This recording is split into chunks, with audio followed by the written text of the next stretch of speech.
ভাইয়ের আমার, যে ব্যক্তি জান্নাত পাবে সেই সফল, জাহান্নাম থেকে মুক্তি পেয়ে যাবে আর জান্নাত প্রবেশ করবে, মানে জান্নাত লাভ করবে, সেই ব্যক্তি সফল।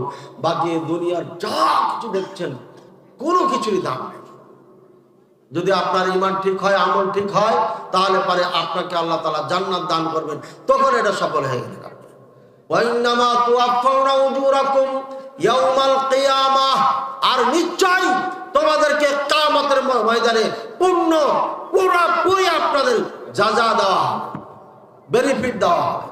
আজকে এই মাহফিলে যারা বসে আছেন, আল্লাহ তাআলা আপনাকে এখন হয়তো কিছু দিচ্ছেন না, আমি আপনি অনুভব করতে পারছি না, আমরা মরার পরে এর বেনিফিট পাবো। এখানে যারা বসে আছেন মজলিস শেষ পর্যন্ত বসে থাকবেন।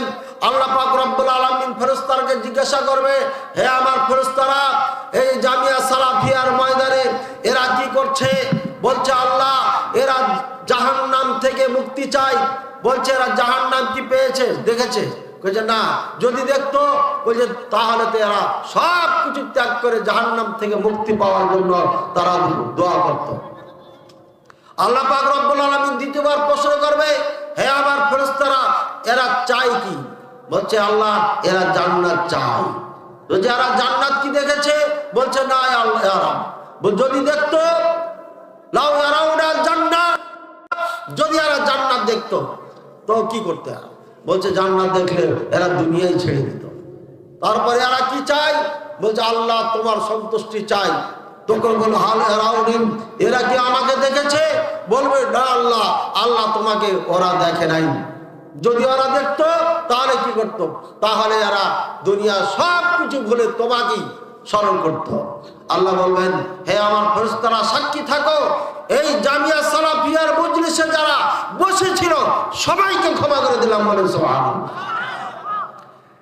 ফেরেশতারা বলবে, আল্লাহ, জামিয়া সালাফিয়ার মাহফিলে একজন তার বাবাকে নেওয়ার জন্য মোটরসাইকেল নিয়ে এসে মোটরসাইকেলটা রেখে মাহফিলে কিছুক্ষণ বসছিল, ও মাহফিল শুনতে আসে নাই। তখন আল্লাহ পাক রব্বুল আলামিন বলবেন, লা ইয়াসকা জালিসু, এখানে যেই বসবে সেই আপনার কি বঞ্চিত হবে না, অর্থাৎ সেও তাকে আমি ক্ষমা করে দিলাম, বলে সুবহানাল্লাহ। আল্লাহ তাআলা আপনাকে ক্ষমা করে দিবেন, এটা হচ্ছে আপনার বেনিফিট। আজকে হয়তো আপনাকে আল্লাহ কিছু দিচ্ছেন না বা দিবেন না, কিন্তু মরণের পরে আল্লাহ তাআলা আপনাকে জান্নাত দান করবেন, কারণ আল্লাহ তাআলা আপনাকে ক্ষমা করে দিয়েছেন। ভাইয়ের আমার, জাহান্নাম থেকে মুক্তি দান করবেন। আর আপনি এই মাহফিল ছেড়ে উঠে চলে গেলেন, মাহফিলের পরিবেশ নষ্ট করলেন, মাহফিলের সম্মান করলেন না, কোরআন সুন্নাহ আলোচনা শুনতে আপনাকে ভালো লাগছে না, আপনি বাইরে যে চায়ের দোকানে আড্ডা মারলেন, বাড়িতে চলে যে ঘুমিয়ে গেলেন, অথবা আপনি জিলাপি ক্রয় করে খালাইতো বোন আর মামাইতো বোনকে জিলাপি খাওয়াইতে গেলেন, অথবা ভাবির কাছে জিলাপি নিয়ে ক্রয় করে চলে গেলেন, এটার বেনিফিট আল্লাহ তাআলা আপনাকে কিয়ামতের ময়দানে দিবেন।